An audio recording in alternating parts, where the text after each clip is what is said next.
creator of the NRC brand, gives his insight and thoughts on the world of comic books, gaming, tech, and media industries as the host of Neo Reality Collective.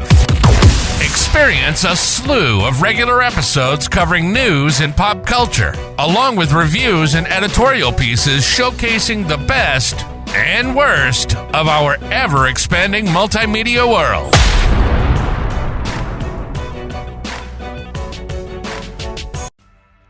Welcome everyone to Neo Reality Collective. I am your host, Ed Brown, and we are currently back again with the latest news and gossip going on in the world of pop culture.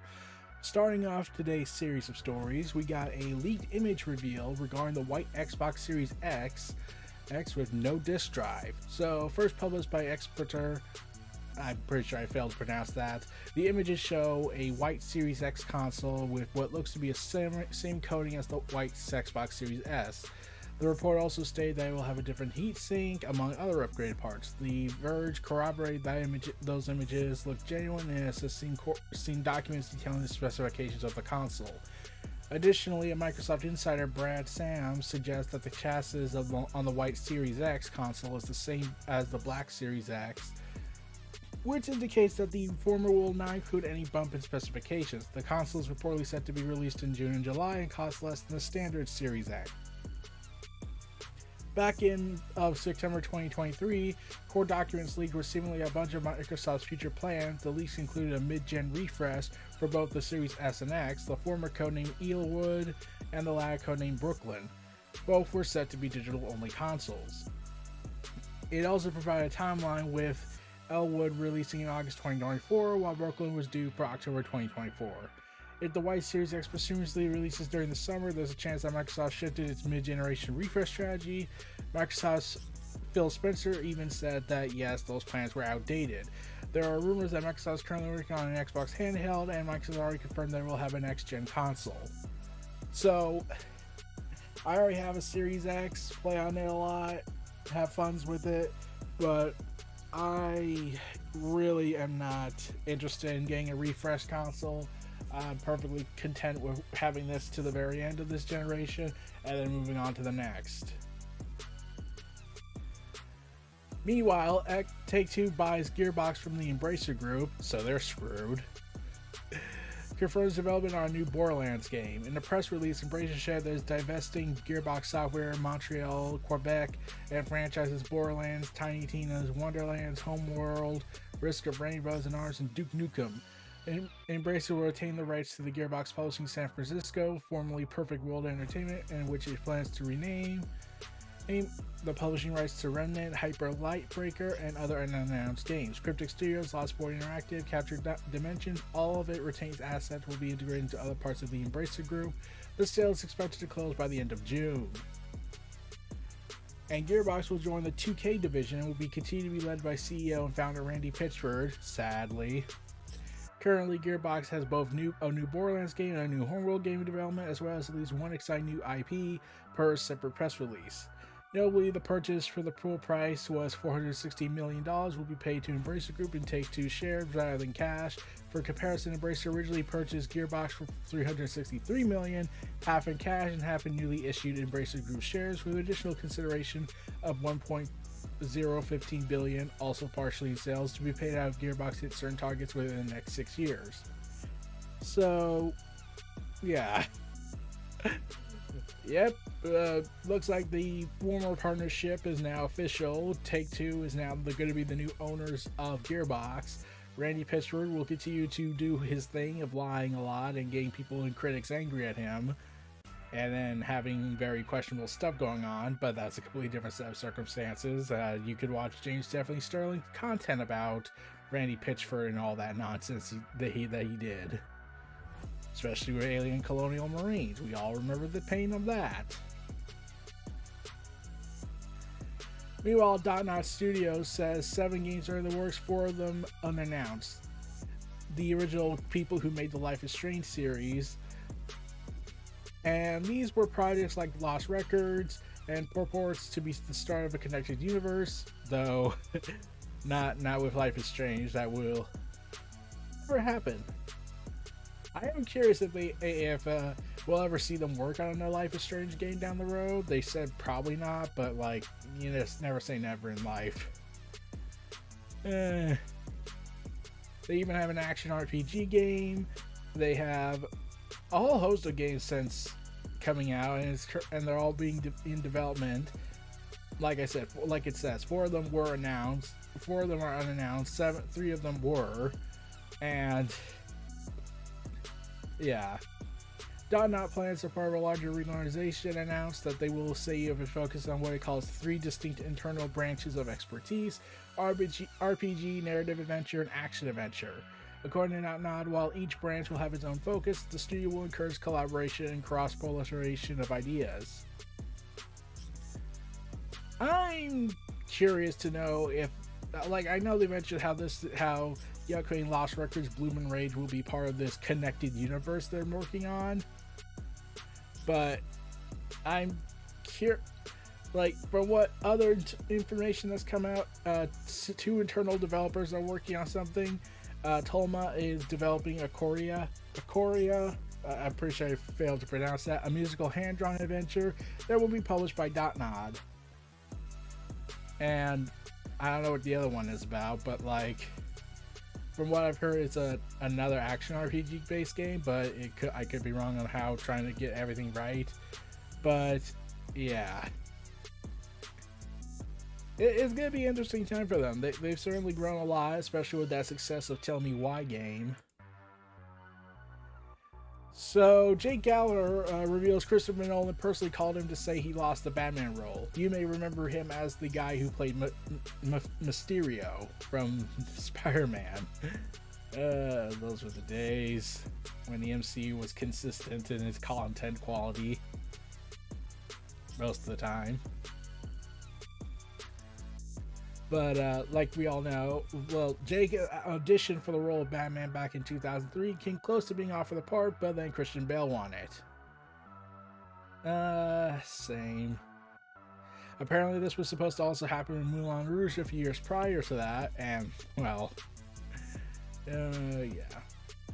So during the appearance on the Howard Stern show, he reflected on this period and admitted he felt disappointed when he lost out on the roles, but it didn't knock his confidence. He credited Nolan and Bays for taking the time to follow up and share their reasons behind the decision, promoting him to keep going.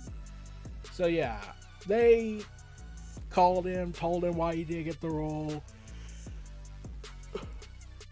and he would ultimately do get a big role. Man.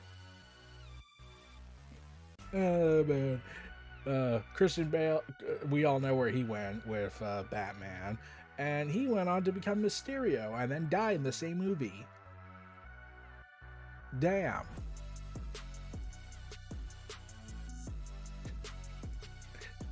Apparently there was even a plan to do a 4th Batman film from Nolan, but then they turned it down then because they wanted it to end with The Dark Knight Rises out of respect. Yeah.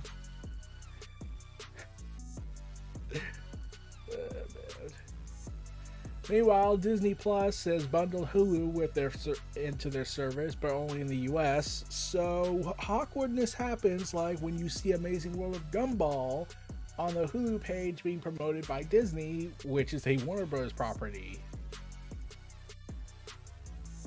It's so weird. And then you see ultra-violent shows like Shogun gain the Disney Plus treatment on their service when they're connected to Hulu. So, yeah, you can now watch both content bundles on the same app. Yep, this is such a tone whiplash. Meanwhile, Jack Black, Poe from Kung Fu Panda, was freaking out about how in God's name Rockstar Games hasn't had game of their stuff like GTA and Red Dead Redemption not receiving film adaptations. Here's my take. Probably because, one, GTA would be much easier to do, but Hollywood was still screwed up. Red Dead Redemption, I could be wrong, but when was the last, I want to say Quentin Tarantino working on Django was the last one, of a major motion picture that involved the Wild West. I could be wrong, but yeah. So, plus the video game adaptation, so you know they're not going to get the respect it deserves. So, why bother? He was saying, I can't believe they haven't started making a movie on any of the Rockstar games, Grand GTA, but especially Red Dead Redemption. Those things are already like movies, you know. I guess that's the thing. Some video games are already halfway there to telling those kinds of stories, and there are some movies that are like video games. Oh, man. But, yeah, I don't think I would care for a GTA film at all, or a Red Dead Redemption film, if it was seriously done right. And this is Hollywood these days, and they tend to screw a lot of game adaptations up. They've had more success with smaller product. They have had more success in the past few years alone, but we're still on that, should we really make that risk? Especially with very well-respected franchises. Like, we lucked out with Sonic, but we almost screwed that up because we're terrible CGI models. Sonic with teeth. 2, we also had the issue with Ratchet and Clank on animation, which somehow still failed for people to get into. Tomb Raider didn't work out. I forgot there was a Uncharted film. I just now remember that. I honestly forgot there was that. Oh god, we are awful. So, is it really that shocking? Your guess is as good as mine on that front. So, speaking of video games, there's the continued redemption arc of No Man's Skies from Hello Games has unveiled its 27th major update, dubbed Orbital. On the heels of the release of the Omega Expedition, the Orbital update brings a complete overhaul to space stations. Until now, these have been perhaps the only part of No Man's Sky that weren't procedurally generated. Hello Games said engine improvements allow us to create vast interior spaces and exterior spaces, which improve reflection in metallic surfaces. Outside space stations are said to be at the scale never seen before and hugely varied. Stations have been transformed and are now vast, procedurally generated, and incredibly diverse. They feature new shops, gameplay, and activities, and are now customized based on system, race, and locale. Stations also contain a ship editor, which lets players customize the ships and create new starship types. They also said the ship editor was perhaps our most requested feature of all time. Yes, and soon we shall blow up the entire planet with our doomsday devices. Oh, and also there's guilds, and we can own a freighter and even build up a fleet of ships in No Man's Sky. Say now you can send that frigate fleet on away missions where if they get in trouble as frigate captain, you can perform daring rescues. Players can scramble your squadron of fighters and warp into battles and engage your attackers. We shall soon rule the day with our grand doomsday devices. Destruction! Anyways, Pierce Brosnan says Aaron Taylor-Johnson has the talent and charisma to play James Bond. Yeah, there's been rumors that Aaron Taylor-Johnson has been the new selectee for the James Bond role after Pierce Brosnan finally stepped back from the role. Man. And they've actually had workings with Taylor-Johnson, specifically in The Greatest, which tells the story of a grief-stricken family struggling with the loss of their son. And Brosnan had nothing but praise for Taylor-Johnson after acting on his side and let it be known that he endorses him as the next James Bond. Shake it, not stir, and all that. And he is apparently in the running, along with Oppenheimer star Colin Murphy, who Bronson also thinks will do a magnificent job in the highly coveted Bond role. Yes, like those cold, dead eyes staring into my soul that have become memes these days.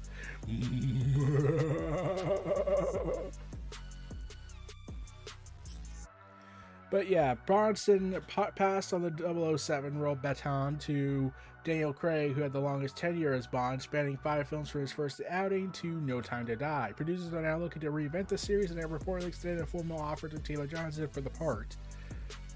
We'll see.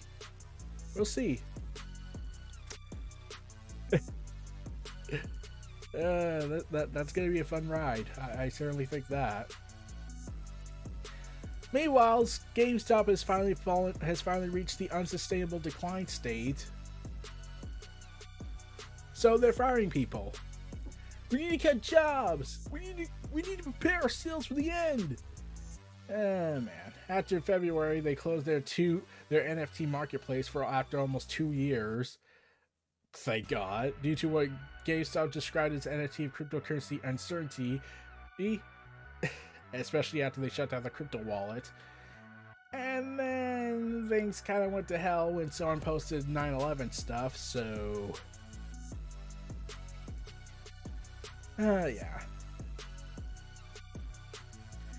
So, yeah, the fourth quarter saw a sharp decline in their sales for the past year, and yeah, things aren't looking good for GameStop, which means if they go out of business, we're gonna probably lose our minds. Barely, but like now we have to go to get Amazon stuff. Oh well, we'll always have GameStop back in our bit days. Just another long line of entertainment retailing giants that fell apart to time. Like Blockbuster, who remembers that? Meanwhile, Dragon Dogma 2 came out, and players discover working catapults to sometimes break open secret areas. And that's definitely the last we'll hear of that game. Right?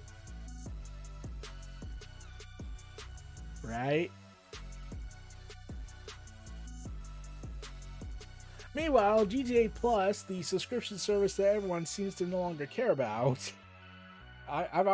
When I heard this, I was like, wait, there's a GTA Plus? Well, it turns out Red Dead Redemption is now playable through the GTA Plus on PlayStation 5 and Xbox Series X and S.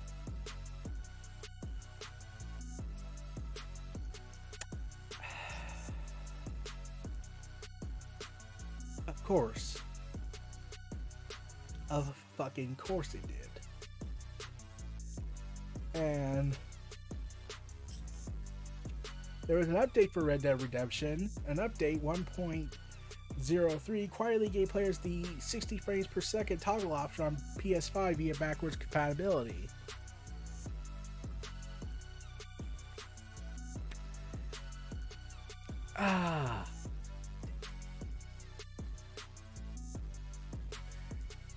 They were originally going to make a remaster last I heard, but then the definitive edition happened and they said we give up. Even though they could just make it a good remaster and move on with our lives, but nah. Meanwhile, everyone's favorite Dune hero is set to get a bigger push since the actor and the studio announced a new multi-year first look film deal today on March 26th. Apparently, in basic terms, a first look deal is the studio gives the studio the right to first refusal to a collaborator's projects, put even more simply, dibs. So, we call dibs. Oh. Yeah. Yeah, the actor who plays, I can't pronounce his name. I tried. Chalamet. I'm pretty sure I failed epically on that. He's been doing well with Dune. He did the Wonka success happen, even if the film was mixed. And he's set to do Dune 3, last I heard. So, we'll see how Dune Messiah goes. But yeah, this was, I think, was part of their original plan to do the whole Paramount merger that got canceled. So they're just hiring actors to build up their prestige instead of releasing content that people want. And Dungeons & Dragons publisher has revealed Stranger Things and the MCU have influenced their next big campaign to mark the 50 years of Dungeons & Dragons. Wizards of the Coast knew it had to go big. Big! Big! And May 31st, we will be releasing a new expansion. The Dungeons & Dragons Multiverse is under threat. A powerful lich wizard whose origins in D&D dates back to 1976. That's because the kids of Hawkins, Indiana, borrowed it to identify their own menace in the 4th season of Stranger Things. Yeah, that sounds about right.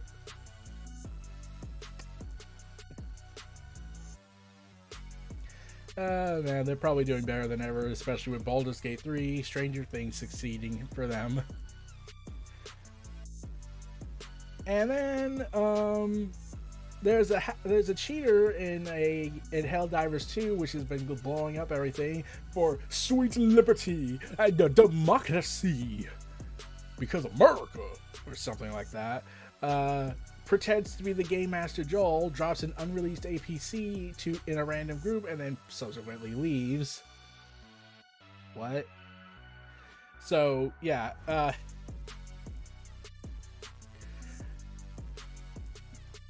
there's apparently an imposter among us in the Dungeon Master of Helldivers 2. Man, that's saying something. Sweet liberty, democracy's grace. They got Jim! Meanwhile, Bad Boys 4 is happening. Did anyone remember that there was going to be a Bad Boys 4? It started back in 2020, and then the pandemic happened, and, well, we kind of just gave up on that. Heck, I forgot there was even a third movie, Bad Boys for Life. Oh, God. Oh, man. I have honestly forgot what happened. But, yeah. And the directors are the same directors that made the Batgirl film that will never be seen to the world and was given a funeral screening, as if that fixes everything. Because everyone likes to make fun of us. And directed and produced 2 episodes of the MCU series Ms. Marvel for Disney. Yay! Meanwhile, with the 6th movie of Pirates of the Caribbean, the producer has confirmed the franchise is getting a reboot. Yeah, that sounds about right. Oh man, so since you know the whole franchise, the whole Disney empire is kind of crumbling day by day, and focusing on destroying its anime classics into live action retellings, and any animation projects get butchered to extreme like Wish. I have not watched that film, but I've heard the things. And the things I've heard are crazy. Mostly how they say the king is actually the victim in all this, which is a theory people have. I don't watch the movie, and I've seen the animation. It was something. Let's just go with that. But with all these stuff going on, I was like, I don't care anymore like I used to about Disney animation projects being turned into live action monstrosities. Like, I still don't get why they do that. I really don't. Meanwhile, Final Fantasy 16 could be coming to other platforms after a PC port, Yoshi P has said. So, okay.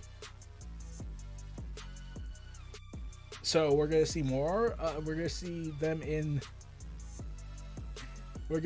on the Xbox finally. Oh god, imagine the crazy tribalists going crazy over that.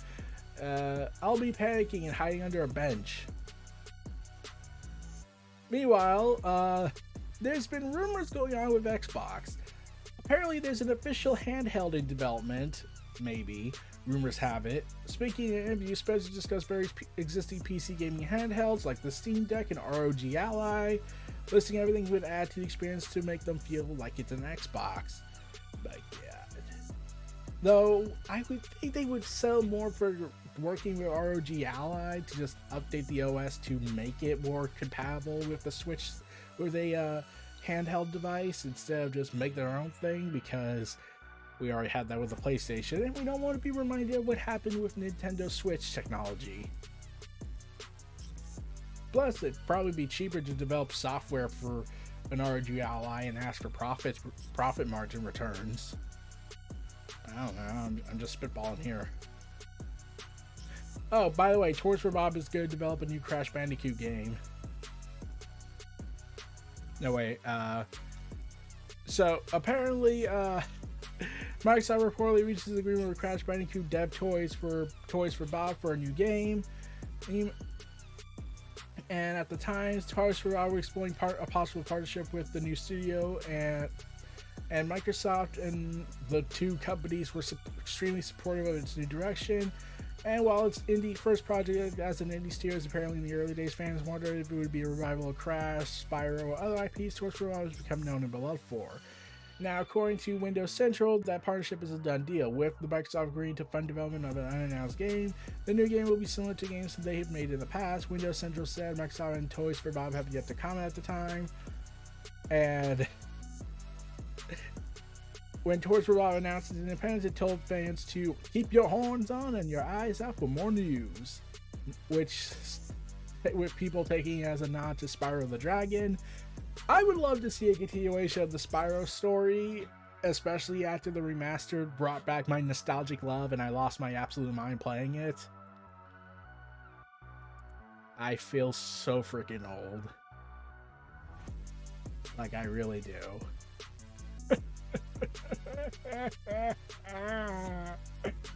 Oh god, it's been over 20. I'm nearly 30 in 2 years and I'm still remembering the past. Oh god, remember when life was more simpler for video gaming? So, yeah. So, prior to the 27th of March, there were reports and leaks coming out about a Marvel take on the Overwatch franchise. And I was like, okay, Marvel Heroes, Overwatch, hopefully based off Overwatch 1. I think we can make that work. And sure enough, Marvel had announced Marvel Rivals, developed by Netease Games, which has done a bunch of work in the past, and Marvel Games. Announcing their big collaboration, Marvel Rivals, a cooperative superhero team-based PvP shooter. Players could assemble an ever-evolving all-star squadron of superheroes and supervillains. And in the trailer, we saw Galactus' daughter from another parallel reality. Yeah, people were confused about that. They thought Marvel was, quote, going woke because the Marvel Multiverse just never existed until literally seconds later. Yeah, and they thought they were gender switching Galactus with a woman, but no, this is actually an established character in the Marvel lore. Turns out that this character is in fact Galactus's daughter Galactica, who's a teenager and also a giant. I'm pretty sure someone's gonna have a moment with that, and I'm going to cry for humanity afterwards. Oh, also, when I looked this up, I was like, wait. Okay, bear in mind that we have a female Galactus who's his daughter. How did Galactus get a kid? Like, when I first saw that and I had to learn stuff about this female Galactus character, I had to look this up. I was like, wait, there's a version of Galactus that has a daughter? What, did he make her out of some cosmic wibbly wobbly timey wimey stuff, or did he find a female world eater and did things, had relationships, thus spawning a Galactica? These are the questions I have from this, and I'm scared to know what the answer is. But yeah, I have seen the trailer a few times just to get a real glimpse at seeing this project. And Marvel Rivals features, let's see, Magic, so obviously it's going to be hopefully good. Storm, the Scarlet Witch, which means everyone already has the winning card since the Scarlet Witch is ultra powerful. There's Storm, the Hulk, Spider-Man, who is voiced by everyone's favorite video game character interpretation of the Spider-Man character, so Yuri, aka Sasuke, because of course, and they also feature destructible environments. Yay! Which means I can have my raving destruction as an X-Men. So it's a new free-to-play game. I was worried this was going to be a mobile project, and I was going to be disappointed after that. But now this is also coming to PC. But I was surprised they didn't announce it as a console game for PlayStation and Xbox. Interesting. Meanwhile, Pedro Pascal, who's playing as Joel from The Last of Us, it was reported that he was done filming The Last of Us Season 2, even though filming was still going on. Gee, I wonder why. Did he go golfing? Probably, hopefully not. But then HBO had to come out and says, no, he's not done filming. We need to do flashback sequences to make this work. Damn. So, yeah, I'm curious as to, I would be saying I'm curious as to know what's going on. I'm not, because, how do I say this delicately? They could kill him off right now and just put him in flashback sequences, considering what happens in Last of Us 2.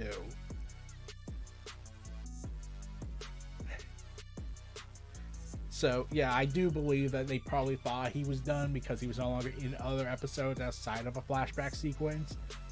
But, yeah.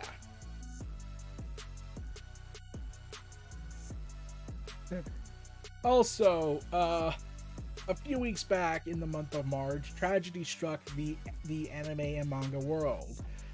Akira Toriyama passed away, tragically, on March 1st.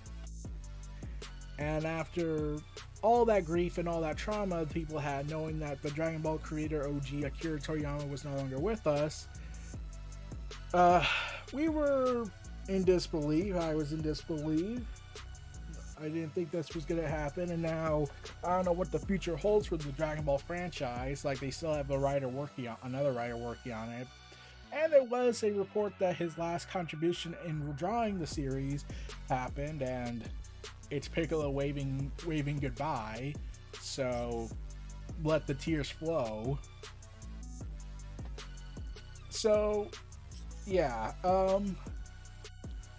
the creator of One Piece announced he was taking a break for, quote, schedule maintenance, but reassures fans that he is not unwell. Because people were initially panicking, thinking, oh god, is he going now? Is he in danger? Is his health at risk? Yeah.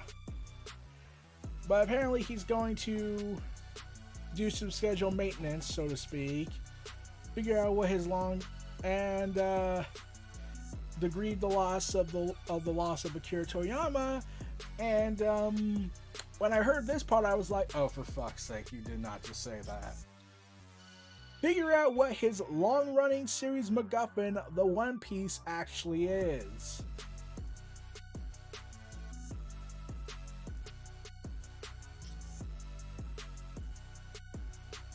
Oh, God. So you mean to tell me that you have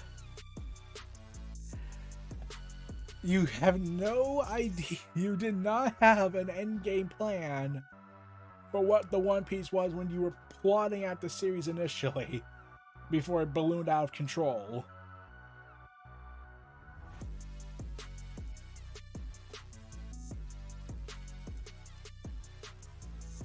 Oh god, we're gonna be disappointed by this, aren't we?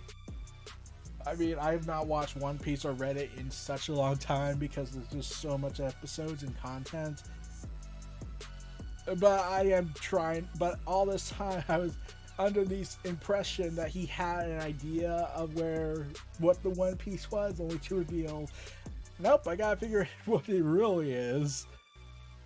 When last I checked, way past the halfway point. I lost track of how far along he was, but he said it was nearing the end game. So, oh dear.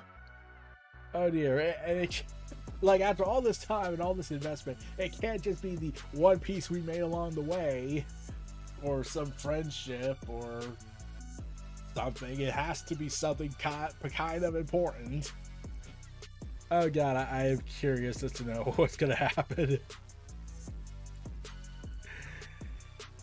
So, Dragon Dogma 2 came out. Oh god, it came back. Dragon Dogma 2 happened, and microtransactions.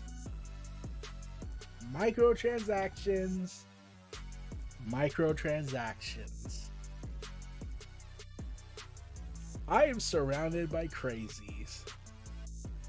So people were mad that microtransactions were put into a single-player $70 RPG game, and some of them include fast travel, resurrection, game-breaking stuff that if you did this for multiplayer would end horribly.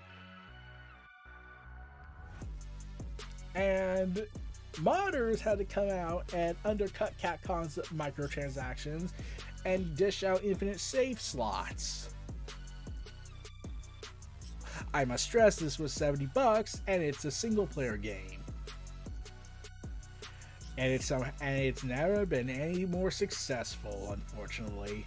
So yeah, despite the fact that it screwed people over big time and the microtransactions are horrible and game breaking at times, including getting away with having fast travel as a payment, Dragon Dogma 2 has enjoyed a huge day one success with a god damn amount of players playing concurrently on Steam alone. So yeah, people are naturally pissed and started a huge spike in debate. And not only that, there's a new DC superhero team comic coming this way, and it's featuring Stephanie Brown. Spoiler, I kind of still want her to be back in the old Batgirl outfit instead of wearing a mixed hybrid of the spoiler costume with a bat logo. It just feels like they kept that design for a reason. They teased it was coming back at one point, then they just never went with it. But yeah, it's being teased by a collaborative team effort by DC by artist Travis Mercer. And the artist revealed that whatever this book turns out to be, it's going to be written by Green Lantern writer Jeremy Adams, who also did work with, I believe, The Flash, which was a good run that ended prematurely because they want to go into a different direction. Hey, as long as they're not going to make Wally West a mass murderer, I think we'll be good. So there's that. Luckily, we're going to get some new stuff coming on, and DC's kind of in a better state than it's been in a while for fans who read their comics. I agree. Meanwhile, The Witcher 4 Polaris is in full swing as CD Projekt devotes bulk of its effort to the development, along with now finally phasing out of Cyberpunk's 2077 development, since the bulk of it is now finished.